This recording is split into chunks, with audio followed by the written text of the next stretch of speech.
Cover 3 Tailgate.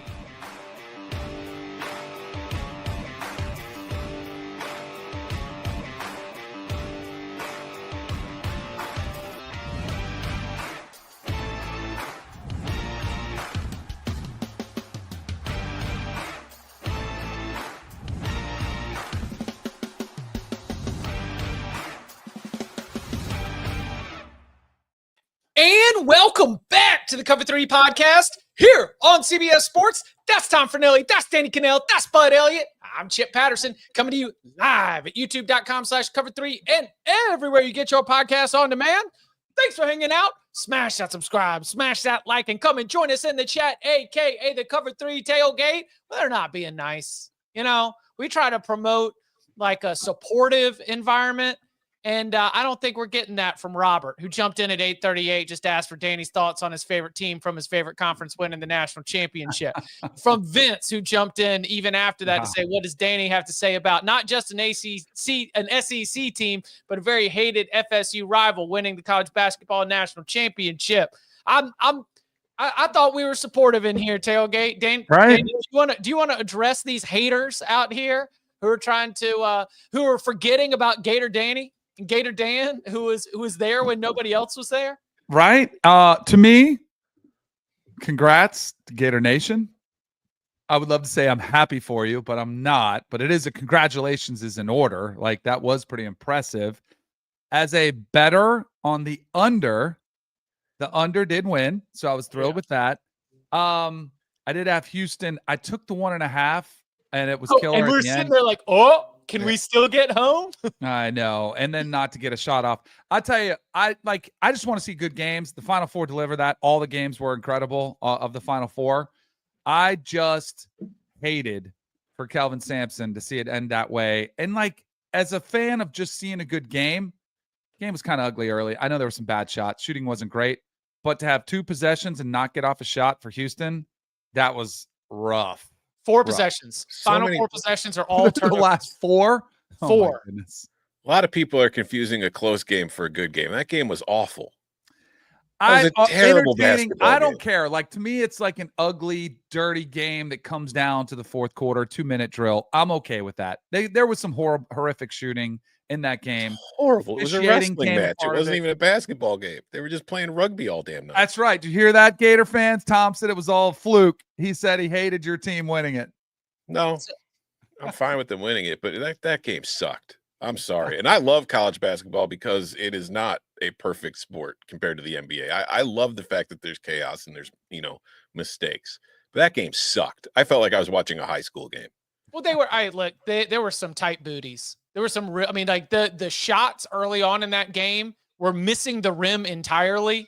I mean, it was not very pretty too. They were hitting the backboard too. They weren't just missing the rim. They were hitting like the top of the backboard with shots and bouncing. It was horrible. I thought when they tied it up at 48, it got a little bit better. Like but then again, the last 4 possessions weren't great for Houston. Yeah. So the way that I saw it pitched, not in terms of quality of the overall game, but just the finishes that we had. The team that led at the under 4 media timeout of all 3 Final Four games lost. Wow. So it's like you go into that huddle, and at every single time, the team that was trailing flipped it, won the final 4 minutes, the final segment of the game, and ended up, obviously, in Florida's case, winning the national championship. So that's where I'm like entertained by late game drama, whether the whole game was good or bad. Right. Like that's what'll keep me watching to see if the game is in the balance, as opposed to a couple of Elite 8 games where you had 20-point victories. It's like, like Auburn pretty much put Michigan State in a locker early. Tennessee was done after 15 minutes. I can hear you. Florida, Texas Tech, that gave us some thrills, obviously. Yeah. Do you think we had this question on the radio show the day after the game? Billy Napier is there. Like, let's say he's there. Does that make it better for him or worse for him? Like, is he secretly rooting for the Gators to maybe lose, or is he all in on the Gators saying, hey, we're all about national championships? See, I'm glad Bud's here for this, because not just because of his excellent basketball expertise, but because he has had his thumb on the pulse of how is Scott Strickland tied to Billy Napier? And Scott Strickland hired Todd Golden. So now, with Todd Golden winning a national championship, is Scott Strickland no longer under the same amount of pressure? Does that mean he would be allowed to hire another football coach? Or is Billy Napier cool for a little while? Like, what do you think the political dynamics are going to be with athletic director, men's basketball coach, and football coach right there, bud? I don't think men's basketball means anything. Like, it's just not it's like, congrats to the Gators for winning it. Obviously, like, they did great. Look, if your football team sucks in Gainesville, they don't care if you're winning the men's basketball. It's not a thing. All right. Like, you live down here, Danny will tell you the same thing. It's like, cool. But basketball is what Gator fans entertain themselves with in the football offseason. If football sucks, all this round ball stuff doesn't matter. But this does ramp up the expectations for Napier, don't you think? Like, the fact that they won in basketball, the fans are going to be like, all right, now it's your turn, coach. Here we go. Sure. Yeah. I think that's fair. I did do that poll when we had this discussion a couple weeks ago on Twitter among SEC fans. It's like, do you care that your basketball league is really good? And the majority were like, no. Wow. Mm-hmm. I don't know. The ones that I hear from on social media, they care yeah, a but lot. that's just people talking crap in the moment. But like, the question was basically, do you care? Like, would you rather have it? I can't remember exactly how I phrased it, but it was kind of along the lines: would you rather win the national title in basketball while being like 7-5 in football? And most of them were like, no, I would rather be winning in football and not care about basketball. I think so. Obviously, 2006, you've got the first of two from Billy Donovan, and then the first of what would be two for Urban Meyer. You've got that run, 2 in football, 2 in basketball in a 3-year span. I think Florida is one of, let's do algebra problem, one of X. How many schools can win at the highest level in both revenue sports? Florida's the only one that can win in basketball in the SEC. I think the results dictate that. What about the whole country?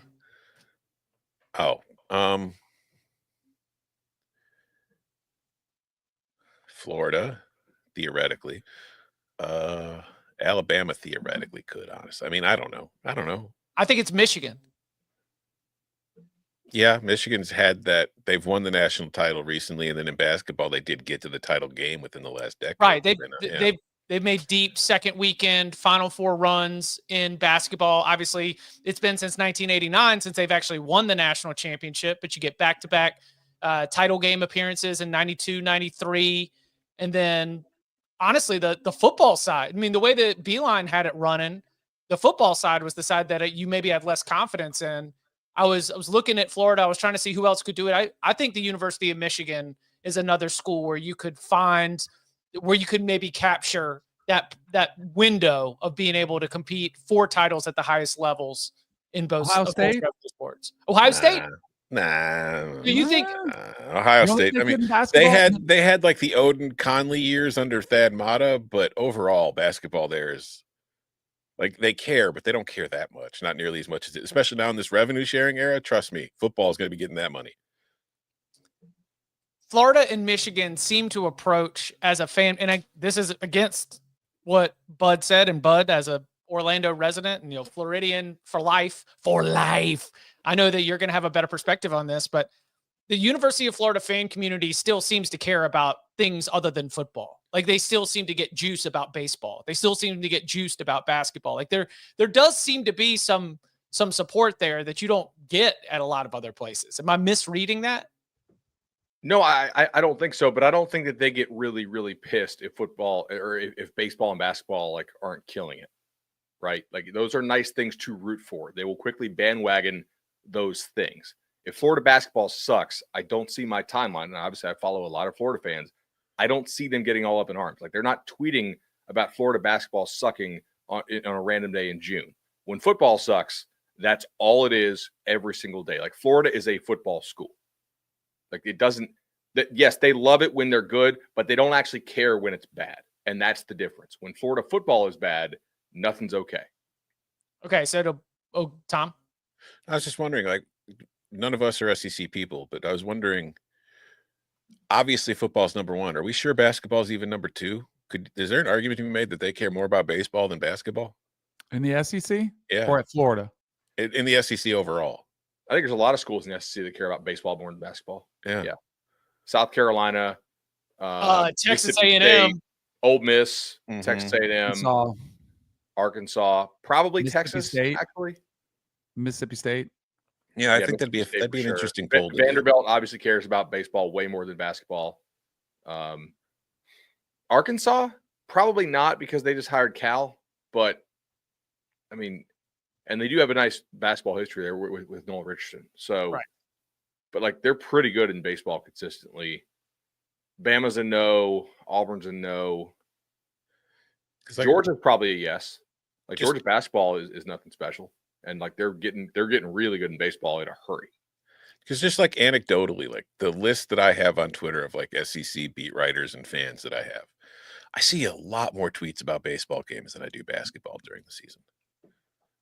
Like in February, you're finding out about the 3-game series against Coastal Carolina before you're finding out about the Saturday afternoon game on SEC Network. Yeah.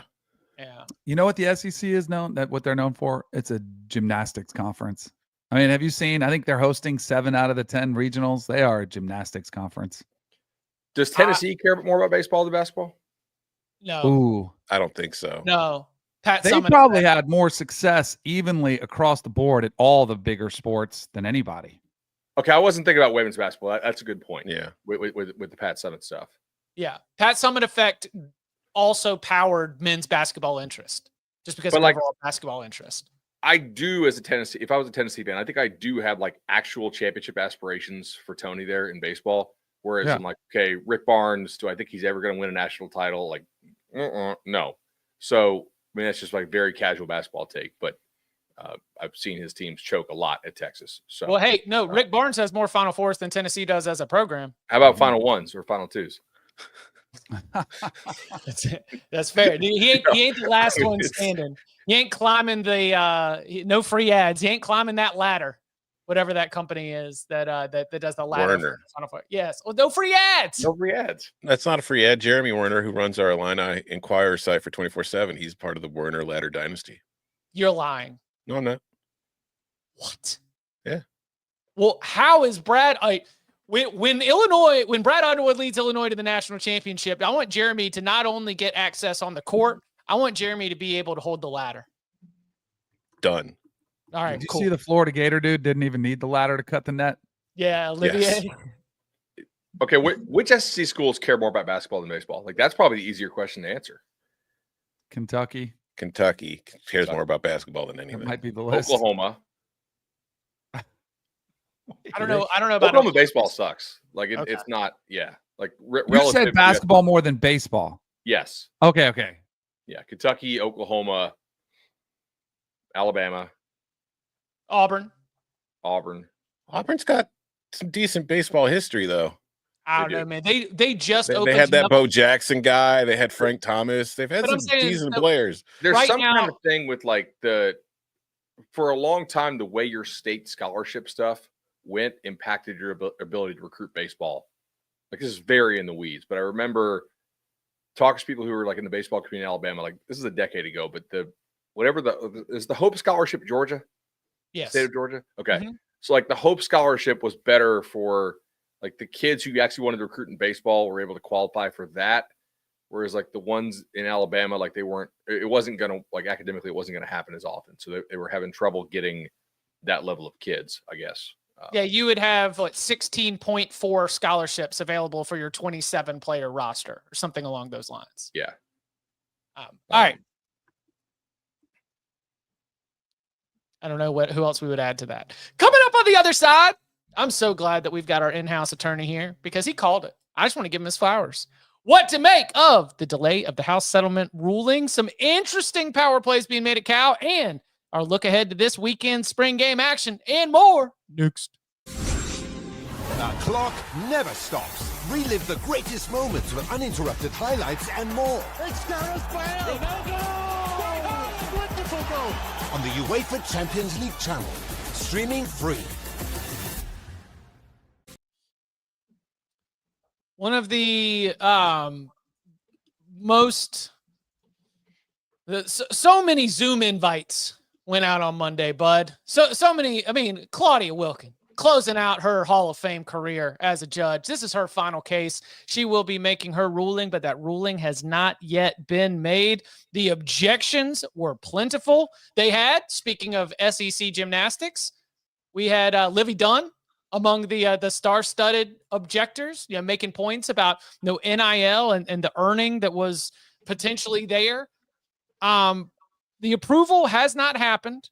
Right now, roster limits are in the crosshairs. But what did you make of the legal proceedings in the House v. NCAA case that we had at the beginning of the week? So I think that Judge Wilkin really wants to approve this settlement. She also has to be fair and hear the objectors there, of which obviously like Livy Dunn and a few others. I thought it was interesting that she kind of just glossed over the whole clearinghouse issue, but I think that'll come up. And that's really not like for her to decide within the scope of this case. I think that'll be challenged probably separately. She did raise the potential of like having all three of the cases that were combined here settled separately, although it feels like that's not or basically like discussed separately. I feel like that's not going to happen. The one thing that seems to be the hang up here is the roster limits. She wants some pro-competitive reasoning for these roster limits, which is an essential part of this case in the settlement. And she also brought up the fact that, like, hey, why do we need to implement these right now? Why can it not be a 4-year phase out so that all of these existing walk-ons on these teams, they're not just losing their spots immediately? Like, isn't that part of the essential fabric of college sports, blah, blah, blah. And ultimately, I think that may be her way of approving this. Like the NCAA comes back, it's like, okay, yeah, a 4-year kind of wind down of the walk-on program to where like we're not immediately at 105 and no more for football, etc. That kind of makes some sense. It doesn't really impact anybody all that much from a negative perspective, I don't think. And that seems to be where we're going. Did you get the sense, because right now, if they were to put it in right away, how many players, like for those who don't know, how many walk-ons are there at your average team? What is the result if all of a sudden we snap to 105? So I read that Nebraska has like 140 something right now, which is a ton. But that's probably I don't think anybody it's has got to be on the high end. Yeah, you're going to have enough walk-ons typically to field like a scout team offense and a scout team defense. So 30-ish. I think almost all programs are going to have that many, but I don't like 140 something is basically like an extra 60. Mm-hmm. Notre Dame has 15 to 20, according to the chat here. Yeah, I think about 30 is generally what you're looking at there. You may have a walk-on specialist or two. So yeah, like that kind of is roughly where I think we are. I was glad that she did bring that up though, because I thought that was going to be collateral damage if it's not addressed. That could be devastating for some guys who think they have a chance. I mean, they do have preferred walk-on status where you get invited. We've seen walk-ons go to scholarship players and turn that opportunity into, a scholarship. And in some cases, maybe even an NFL draft pick at some spots. But I mean, think about if there was a freshman walk-on at Clemson or Notre Dame or Nebraska, and you went to that school just because you wanted to be a part of that football program. Maybe you love football and the program. You just want a chance to play in front of that crowd and to play on a team that's competing for national championships, and they have to tell you to beat it and kick rocks. And then maybe you really love the school that you're at, but you really love football and you have to make that choice. Like, I don't want to see players put through that choice. But on the flip side, I do think 30 and 40 players as walk-ons is way too many. I think there is some schools that probably dialing it back makes a lot of sense. I just wish there was some spot where we could figure out, and again, it won't get resolved now, but in the NFL, they have practice squad players. I mean, because that's all walk-ons are. They're just practice dummies, right? They give you looks on defense. They give you looks on offense.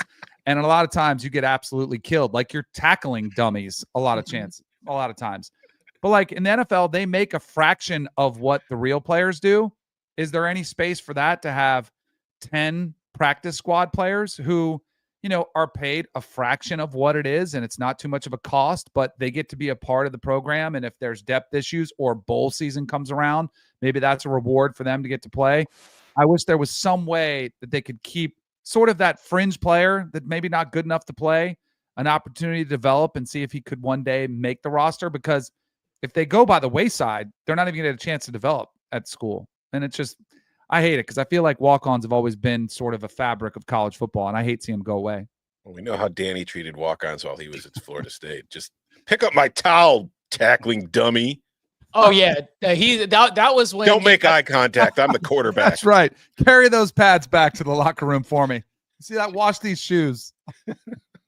You love to see a scout team walk on out there in the flat when you have that rollout. You're like, you know what? This time I am going to run it right through this guy from Tallahassee High. He's trying to live out his dreams right now. Did you see Will Howard with John Gruden when they were breaking down the Oregon tape? And he's like, all right, now tell me who you were watching for. He goes, number 4. He's like, we saw number 4 all game, and we just torched him. Feel bad for number 4. But yeah, that typically wasn't a starter that you would get your eyes light up. But in practice and a walk-on, yeah, you would find that number 4 all day long. Wait, they were looking for 4 on Tennessee? No, in Oregon. No, I think it was the Oregon game, right? Yeah. Yeah. No, the Tennessee bowl one game, was, the Rose Bowl. Oh, because I was thinking 4, like Jeremiah wears 4. right. I think it was Oregon's corner number 4 Okay. in the Rose Bowl that they torched. So they were literally duck hunting. Yes. Yes. Yeah. Justin Bingo. Jacobs, who's listed as an inside linebacker. Right. Which makes sense. They probably had him lined up on somebody in the slot. And they were just like, all right, I can't believe they keep doing this. Yeah. And yeah, the Tennessee smack talk was making fun of him for coming out with no jersey, with like shirtless for warm-ups. And then That Shows is how tough they were. I thought the show was great. I think they kill it. I love that show, but I do think that Gruden makes every quarterback look like the number 1 overall pick.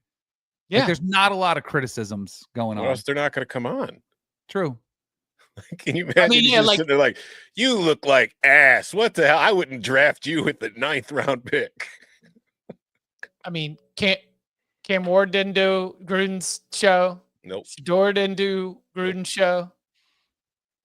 You know, I guess that Dion need Barstool to. connection wasn't strong enough. I guess not. All right, before we jump into our spring game look ahead, just an interesting story that I think ties back to Cal's rival, Stanford, because as we discussed when the dismissal of Troy Taylor happened, we talked about how there's like this very clearly, whether Andrew Luck is acting with the interest of leadership at the university or in the athletic department, the way that the power structure has been sort of presented is that Andrew Luck, general manager of Stanford football, holds in the org chart, as the corporate people say, holds a higher position than the football coach.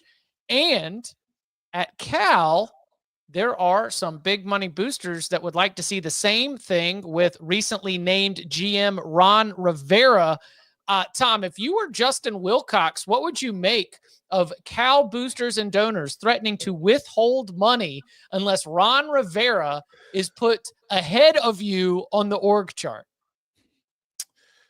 I probably wouldn't be thrilled about it, because if you're giving Ron Rivera, I mean, it's not all that indifferent to an NFL now. Like if we talk about Andrew Luck having like the ability to hire and fire coaches.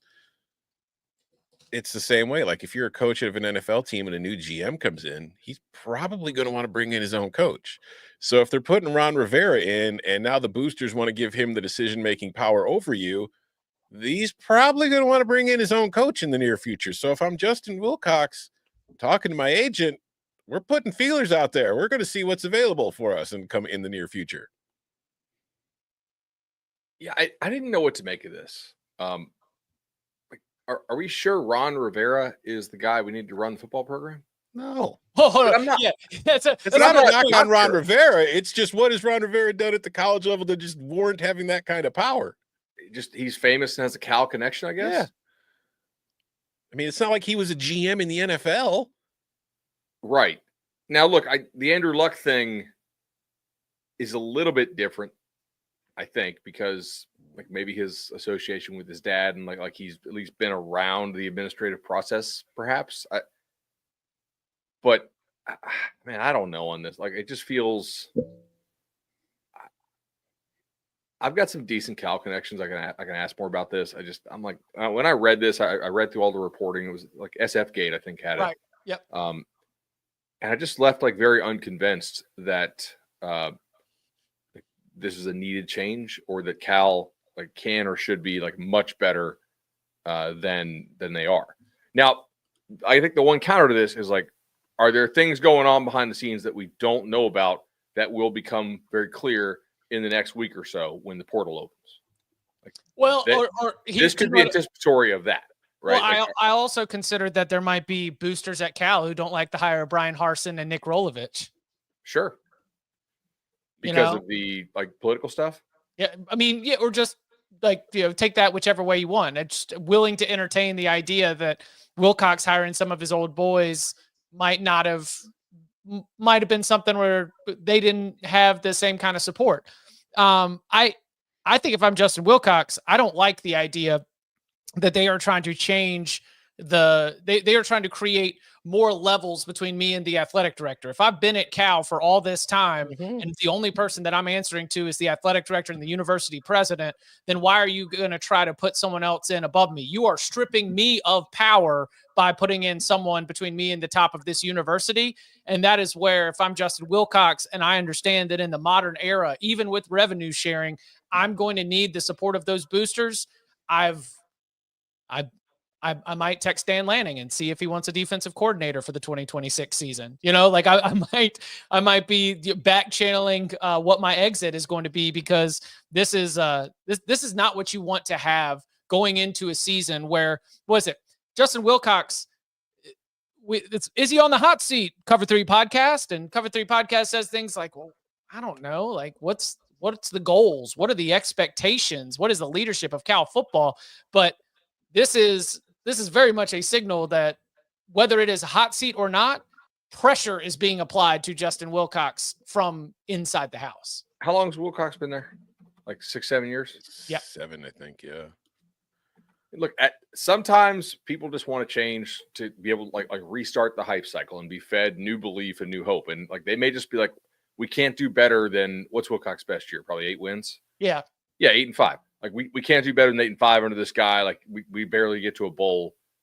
And rather than hear, hey, that's probably pretty good at Cal to consistently flirt with bowl games and go to bowl games, especially in the new reality of the ridiculous travel schedule that you have to play. And now you're playing in the ACC, which is a better league, I think, in terms of depth wise than the Pac-12 was for most of his time in the Pac-12. Like there was that one year the Pac-12 was unbelievably good. But for the most part, I think the ACC is better across the board than the old Pac-12 was. He's gone to bowl games back-to-back years.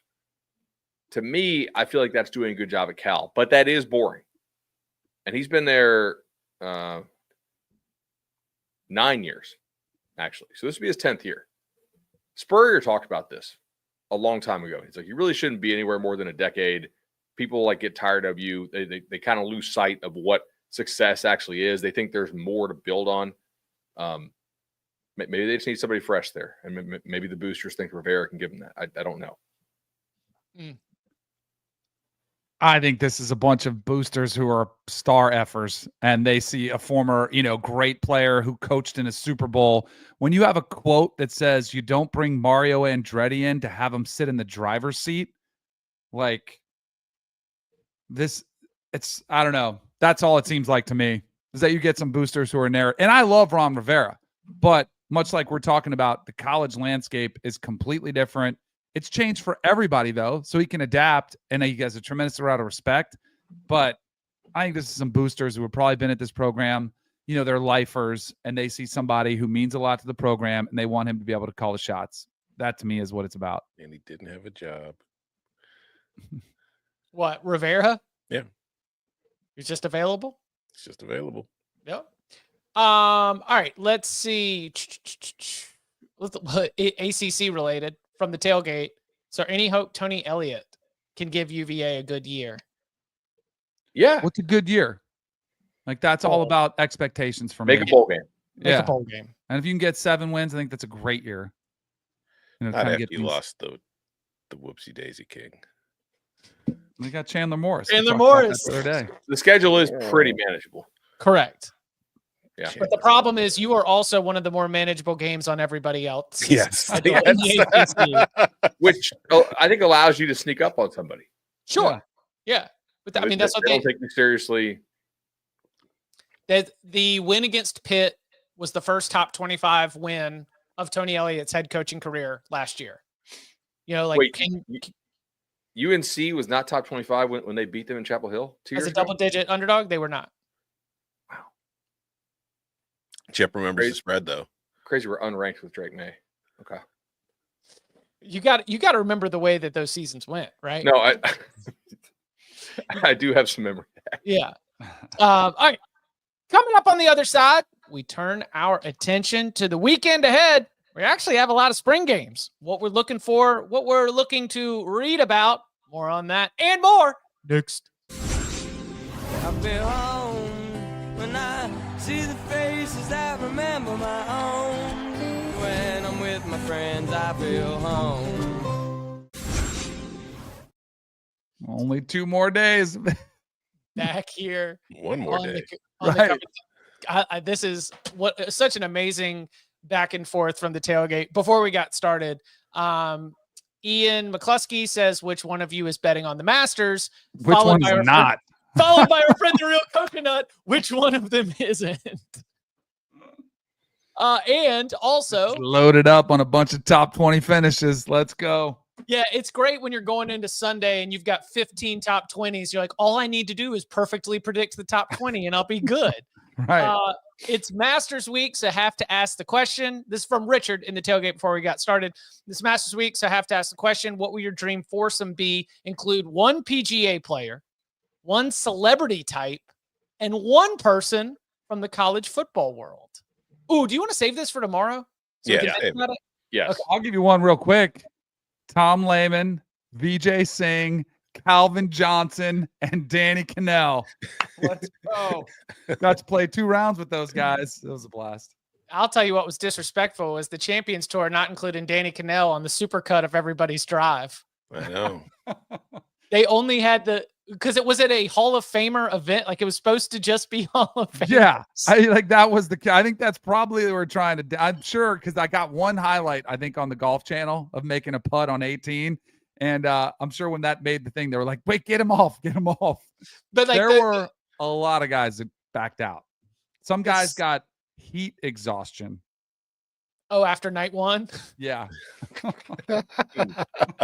Man, I'll tell you what. It happens this time of year. Dehydration levels, dehydration levels are tough. Heat exhaustion. That Florida April heat wave. I was looking at, they did a sort of mega mix of all the different NFL stars, what their tee shots looked like. I was like, oh, here we go. DK coming up. Right. Coming up next. Nothing. Couldn't do Come it. on. By the way, the Blue Chicken pointed out too, VJ Singh withdrew from the Masters. He hit it 50 yards by me every time. I have never, maybe the longest hitter I've ever played with at any age. Bombs it. He was riding the whole time. I think that's why. I think he has an ankle issue, and he was able to ride on the Champions Tour.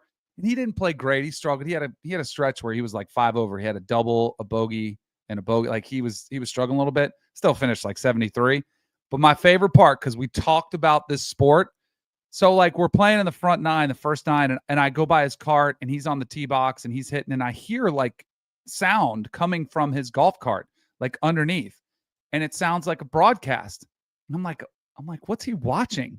He was watching cricket. So I asked him, I'm like, what are you watching? He smiles big. He goes, cricket. And he goes, do you know anything about it? And I was like, not really. And he goes, yeah, I think it's the IRL was taking place, which is like their biggest tournament of the year. And he was keeping his eyes on it while the round was unfolding. But it was pretty cool. I did say, because of our chat, I would have never known that the pitcher was called the bowler. But I was like, man, I said, the sport looks like a lot of fun. I was like, I probably would have been a bowler if I would have played. So he was like, oh, yeah, he must know what he's talking about. Listen, the Cover 3 Tailgate Cricket Club has already started. I think they've got like 3 meetings already on the calendar. They're going to get together and they'll be playing. Hey, VJ can join them because he's a diehard. He ain't playing in the Masters. All right. So I was talking to producer Mikey before the show, and I got to admit something. this has happened a lot, but I feel like college football coaches stuffed me in a locker. You know, again, this is not something I'm used to, but I came out here on this Cover 3 podcast and I was talking about the loss of spring games is the loss of the community, the loss of the family event. And, you know, that would be a real shame if it went away. And I wrote a column on CBSSports.com about the same thing. And I can't, you know, some part of me is also saying like, man, if we lose the spring games, like, what that's a lot of good stuff to be able to chew on, a lot of good stuff to be able to watch, a lot of good stuff to be able to have opinions on. So here's how I got stuffed in the locker. Okay. Because Alabama, Auburn, Florida, Georgia, and Tennessee are all going to have spring scrimmages. They all have family forward events, and 0 of them are going to be on television or streaming. You can't even watch them. So these coaches, they do get to continue to have that, like, hey, Chip, look at this. We're doing an autograph session. We're doing our scrimmage. But you know what? You don't get to watch it. On Monday, you have to only react to practice reports. You don't get anything to be able to react to in terms of the football you actually watched. Thank you to Ohio State, Notre Dame, and Oklahoma, the only of these, not the only, but of these headliner type universities, the ones we will be able to watch. So congratulations to Alabama, Auburn, Florida, Georgia, and Tennessee. You got me. You are still holding your community forward event, and I will still be left just checking out the insider reports on that. I'm surprised that like ESPN and the SEC network are letting them get away with not broadcasting it, because again, there's such a high demand to watch spring practice that we need to write columns about it. What are they running instead? I don't know. I haven't checked the schedule, but it's probably just be basketball highlights, like Florida's like documentary, like, you know, like, oh, the road to the Final Four, Florida Gators 2025 national champ. Danny will be tuned in. Yeah. All over right. that. So we will get to what we're looking for in some of those spring scrimmage reports. Again, those are big schools that we expect to be among the ones that are dominating the conversation. Some of them, you know, the likes of your Alabama, Georgia, Tennessee, potential top 10, top 15 teams going into the year. But one team that you actually can watch is the Ohio State Buckeyes, the reigning national champions, one of the teams at the top of the odds board. And you know what? Ryan Day said, we're going to hit. I like this from Ryan Day. Ryan Day said a couple weeks ago, he said, you know, coming off last year, my first initial 2 weeks after the season, I said, you know, we need to take a step back this spring. We just played 16 games. It's a long year. We have to we have to be really smart.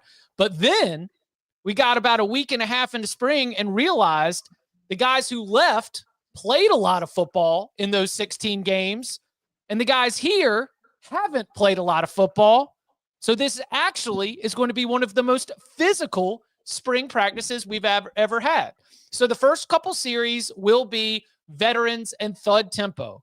But then after they get subbed out, oh boy, Ohio State spring game, which you can watch on the Big Ten Network, we're tackling, baby. Now, not the quarterbacks, but we will be tackling to the ground. It will be, in Ryan Day's own words, a, quote, normal spring game.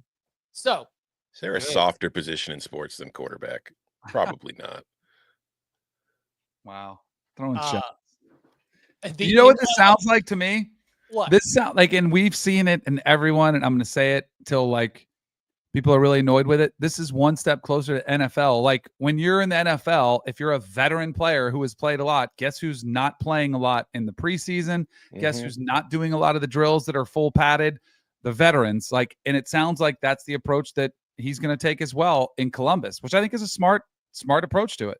Like, why would you? Those guys know how to tackle. You know what those guys are going to do when the lights are on, when things are full speed. Some of the young guys that pop at practice and 7-on-7 that look awesome have never been hit, and they got to find out. You have to find out, is he going to get intimidated by the physicality of this next level or not? So you let those guys find out. So I think this will be a trend you'll see a lot of schools do that a lot of them already probably have been doing, but I think it's probably exactly what I would do if I was a coach. Softest position is the future first round pick with a soft tissue injury. That is the softest position in football. A lot of that going around. All right. So what we'll actually get to have highlights on this. Like I'm I don't know if I'm clearing my Saturday schedule. I'll probably be watching Masters, but I will at least, grab this, make sure I'll be able to circle back to it. So what are we excited about? What would be something that would catch your eye for the Ohio State spring game? I have a story coming out on this because I was asked to write it ahead of it, but I know I've been like, whatever about spring games, but I will say, if there is any spring game that is interesting this spring, it would be the defending national champions because everybody's gone. So it will genuinely be the first look at what the Ohio State Buckeyes are going to look like. Ryan Day has said that the quarterback competition is still neck and neck. I don't buy that because I think Julian Sayin is like, you had Kineholz on the roster and you went and got Julian Sayin. And then Tavian St. Clair is an incoming freshman. So I don't think he's really got a realistic shot of winning the job, although maybe he's incredible and he does. But it'll be interesting to see what the offense looks like with him out there. It'll be interesting to see what the depth chart you can kind of start putting together based on what you see in the spring game. That said, I will not be watching it because I can just read Bucknuts afterwards and they'll tell me everything I need to know about what happened in the spring game. I think it's really like, does Sayin come out and take this thing over or Kineholz? Like that. Mhm. That's the question. I think there's some reasonable confidence Ohio State will still be good on the D line. Probably not quite as good as they were last year. Which of the young guys? Like I want to see Quincy Porter, the receiver who recently had the black stripe removed from his helmet. That was kind of like the one, like Ohio State feeling receiver they took last year in that class, and it seemed like he's already crushing it. So, how much is he going to get to play? You still have Carnell Tate. You still have Ennis is still there. Obviously, Jeremiah is a pretty nice piece to have to start your offense with. But I do want to see, like, does one quarterback come and seize it? And if so, does the other kid transfer out? That is the one area that I like to see because you can have a spring game described to you or read about it. But I do like to see the quarterback's kind of presence, his composure, his eyes, like how confident does he look. Should be good, though. I will say that. I think they'll set it up where it should be a time to shine for Julian Sayin. Like, I'll be surprised if he doesn't have a pretty good game. Marvin Harrison Jr.'s first spring game, the star, as I remember it, was Emeka Egbuka.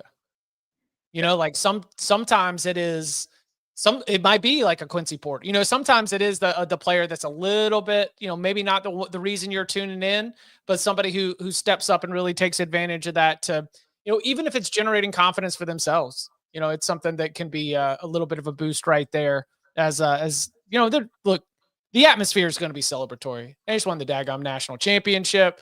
They are going to be fired up about it. A lot of new faces, and yet they still are among the top picks to win the national championship. It is going to be impossible to have strong opinions on the defense when you're going thud for the first couple series and then, not really bringing everybody to the ground. But I still will be looking for some of that patented athleticism, closing speed of a predatory cat, the kind of things that we get to see from those Ohio State future pros that they have on that side of the ball on an annual basis. Notre Dame. Also, we're doing a spring game. We got a lot of people held out, though. All attention is going to be on the quarterbacks. We are going offense versus defense. It is a blue gold scrimmage. You will be able to watch that one. You'll be able to watch this one on Peacock. What are we looking for from the national runner-up? If Steve Angeli plays well, will the commenters that watch our show live be angry about it? Because they want Carr? Yeah. I think that's possible. Yeah. You think honestly, I think it's quarterback. Yeah. This is sort of a theme throughout the North, right? With the exception of Penn State, like all the Northern teams this year had like major quarterback questions with potentially very good answers, but they are still like real questions. Whereas I think most of the Southern teams are like, oh, they got a stud. The question is like, how studly will this guy be? Up North, it's like, who's playing? That's a major difference this year for me. I'm kind of excited to see, like, is it Angeli? Is it going to be Carr? Like, does this go into the fall? Yeah, there are two questions up north right now. Is who's going to be the starting quarterback, and will spring ever actually freaking get here? I don't want to put him out there on blast, but I do have another source from South Bend. Oh. He is a former, well, I'll just say he's in the NFL Hall of Fame. That's where I saw him at this golf tournament. and he has a son who plays for the Fighting Irish. And I said to him, I said, who do you think is going to be the QB? And I said, probably going to be Angeli, right? He goes, no. He goes, I don't know. I think it's really up for grabs. And I said, oh, then it must be CJ Carr. And he said, no. He said, that's not the one that is flashing. He talked to his son, and he said somebody who's been making a lot of plays is Minchie. And I did look it up. The actual depth chart has Angeli 1, Minchie 2, and Carr 3. Now, again, these depth charts, what do they mean? But I think Kenny Minchie's been playing pretty well for the Irish this spring. So we'll see if he can do it. I think this could be one of those ones that is a real live competition. But I still think Angeli's going to get the nod.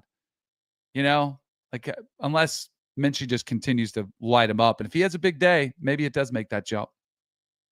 Minchie is probably closer to Riley Leonard than the other two. Is that fair? As far as athleticism? Yeah, and what is your bet? What's your fastball? Like, what are your 3 pitches? What do you bring to the table? Like, Riley Leonard's best abilities and the reasons why he could be really effective as Notre Dame starting quarterback leading that offense. A big part of it was the athleticism, the threat to run, and then the ability to make some plays, extend drives. I could see Minchie, if after going through a full season with Riley Leonard, an offensive staff being like, okay, we know how to do it. We understand what's going on right here. Now, does it give Notre Dame their best ceiling after some steps forward that we definitely saw at the pass catcher positions? I don't know, but I could see how that would happen for Notre Dame's coaching staff. I could see it. I mean, I don't love this 3-way race thing if they're not like a very defined at Bama. At least you have a true freshman there who's like, yeah, it's a 3-way race. Is Russell really going to come in and do it? Like 3 guys who were all on the roster last year. It's kind of, you get what I'm saying here? Like, I'm a little skeptical of that. Like, I would like one guy to kind of start pulling away. Separate. Yeah. Mm-hmm. Yeah. Maybe, yeah, we'll be able to circle back to that one. Oklahoma will be available on SEC Network Plus. John Mateer. Yeah. Right. Yeah. Yeah. The debut. New offense. Anything else that you feel like you could glean from Norman? There's a scenario in which they're really good. Mm-hmm. I don't think that enough things are going to hit for them to be really good, but I could see them being a pretty nice spoiler team this year. I am worried about the level of player and the level of leadership they lost on defense, but I think they'll still be good on defense. I'd be shocked if the offense is not way improved, just positive regression just due to injuries, if nothing else. And then a quarterback who, I don't think Mateer is Cam Ward. I don't, but I do think he's at least proven in this system that he can give them some kind of baseline level of acceptable play. So I do want to see that. And I want to see some of these receivers who are healthier now. That's an important part. They had no wide receiver, no healthy pass catchers for a stretch last year. It was brutal. Yeah, I'd like to see how the offensive line looks. It was awful last year. You think you can get a little bit of offensive line? Yeah, you won't get a great read in a spring game, but at least get something. I wonder if again, spring game probably going to show anything, but Venables taking over the defensive play calling. I'll be curious, does the defense dominate potentially, with a new quarterback, new system coming in? They're still feeling things out. Does Venables, I don't think they show much of what he wants to do, though, in a spring game. You don't want to put that on film. Oh, but do I need to break out the spring game flow chart? Does the offense dominate the defense? Offense is ready to roll. Does the defense dominate the offense? Defense is looking great. I mean, with new play callers on both sides of the ball, Oklahoma fans, you've got no matter what happens, you can come away with something sunshiny if you want. It's the best part of it. You just mentioned Alabama, Bud. What's the latest? What do you think is because you actually had this as one of your conversations on the Ultimate CFB show when you were there with Smoke talking about the Alabama quarterback battle. Checking in Tuscaloosa. What are you thinking? I think what you're going to see is if Simpson wins this job, which I expect him to now, I think Mac will transfer. Wow. And they'll keep Russell. Right. That was kind of like Smoke and I were talking who could actually transfer out and play elsewhere. Come fall. Novosad at Oregon's a guy I think teams would have some real interest in if he wanted to jump in. We haven't seen Mac play, but like Mac at least has practice film now. People can go watch, I guess, assuming he doesn't win the job. Now, Chris Lowe put out a thing today about how this is a true three-way race, blah, blah, blah. But I think the way he worded it suggests like he's like, it's Simpson's job to go take. He just hasn't fully taken it yet, which is okay. Well, yeah, sure. this is year 2.5 of that. Yeah, that's fair. I've heard more good stuff on Simpson than I have Mac. So I think Simpson will get it. Are you Would it surprised shock by me- that? Like 1 month ago when we had this discussion, it seemed like we were leaning like just the guess again before they'd gotten into spring ball, before they'd really gotten through this process. You know, you've got your Ryan Grubb back as offensive coordinator. The fact that it has gone to more of a Ty Simpson leading, you go on. I don't know what the trading market is on. Was it Kalshi? Was it Kalshi? What's the? Oh yeah, right. Yeah, like I don't know what the coverage is or the exposure is on who's going to win the Alabama quarterback battle. But Ty Simpson was not the favorite, and it does seem like his price has changed such that he would be the favorite right now. I think so. Part of the reason for this, like you mentioned, I mean, he's been there 2.5 years, and like Milroe did some very nice things for them last year, but also I think in the back of your mind, like there were some games in which if you had a legitimate backup, you pull Milroe because he was just melting down, and they didn't do it. And it does make me wonder, like how much do they really trust Simpson if they were not willing to pull Jalen at times last year? Like at times he carried them to victory. Georgia obviously was a huge one with Williams, but there were some really, really bad games in which he was either refusing to run or just wasn't seeing it that day. And like if Milroe doesn't have his legs, like there's no reason to play him. Like that's his tool that makes him an SEC level player because the arm is not special in any way. But they didn't. They kept him in. So it does make you wonder, like, if you didn't believe in Simpson last year as the backup to put him in, why is he all of a sudden now taking this job? Like, how good is he really? Tremendous growth. Well, that's fair. Yeah, no, I will just say, if it's Ty Simpson, I will probably maybe not. I'll downgrade them a little bit, I think. Just because Mac or Russell. He hasn't played a lot, so it's really harsh to judge him too harshly based on the sample size. But from when I have seen Ty Simpson, I'm like, okay.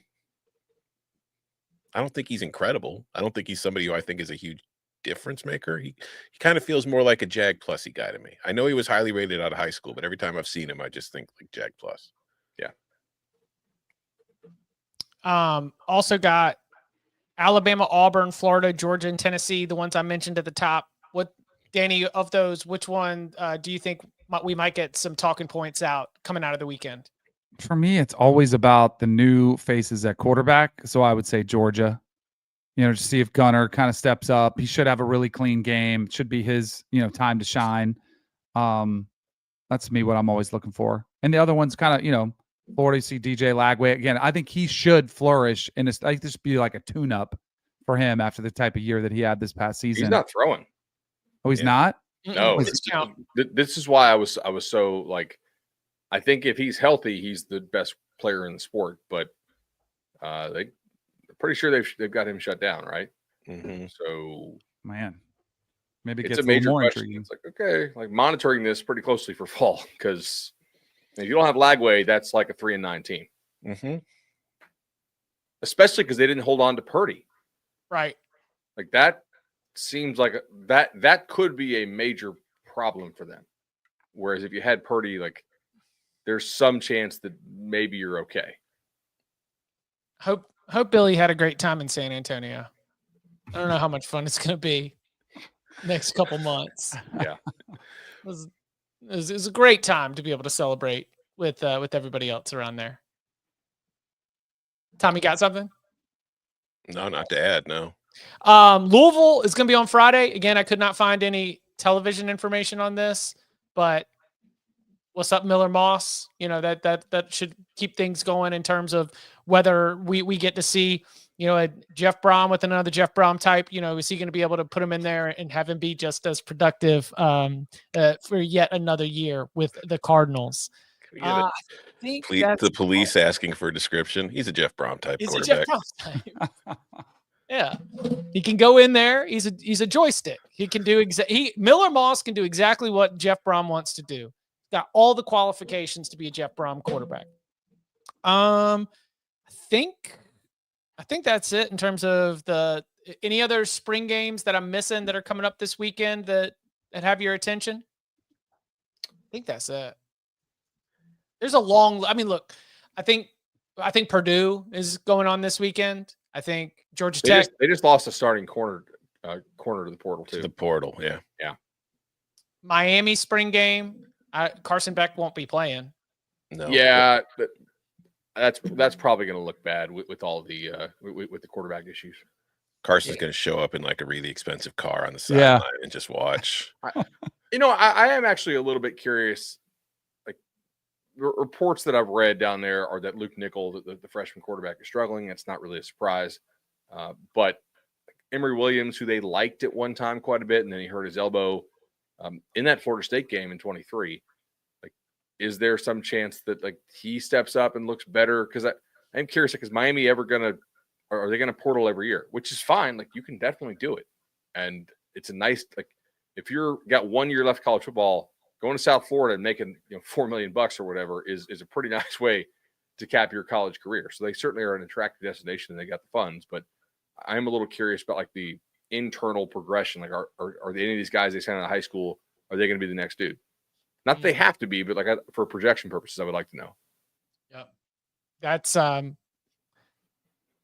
Miami could still win 8 games with a replacement level quarterback, the way that the rest of that roster's been built up. But that's just not. I just don't think. I think that would be a disappointment if this just becomes an 8-4 type team. Yeah, in this ACC, yes. Yeah, they do play Florida and they do play the Irish. True. Okay, so there's still you have 2 real games. 2 in the ACC. Yeah. Do they play Clemson? Not this year. All right, so they'll be favored in all 8 ACC games then. So let me check that. That was right off the top of my head. I mean, 8-4 is probably a disappointment. Clemson.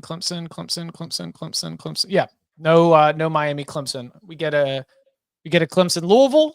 We get a Clemson SMU, and Clemson Florida State, obviously, but no Clemson Miami there. So. Again, we will be back. We're going to be back tomorrow to answer your questions. It is one of the finest moments of the Cover 3 calendar. The Thursday mailbag during the first round of the Masters, where we will be leading it off with that fantastic question from earlier, putting together our dream foursome. Let's see. I will get the qualifications. What was it? One football celebrity person, a celebrity, and a PGA athlete. pro. Oh, PGA pro. One PGA pro, one celebrity, one college football. Dream Augusta National foursomes. We'll have that and a lot more. We love it. Listen, those of you who've been listening recently, if you jump in the tailgate early on a Thursday, you drop your question, there's a very good chance that we're going to be able to get to it at some point during the show. Of course, the big old bag of mail, where if you've left us a 5-star review and in that review you put your mailbag question, we've grabbed that as well. Maybe a little scheduling talk tomorrow. We got a one that's been collecting dust. We got to grab it. If you were given full scheduling power over your football team, how would you build a schedule? Maybe get into some of the game theory that goes into that and so much more. And you can follow him on Twitter at Tom Fornelli. You can follow him at Danny Kanell. You can follow him at Bud Elliott 3. You can follow me at Chip _Patterson. Gentlemen, thank you very much. Thank you. See ya.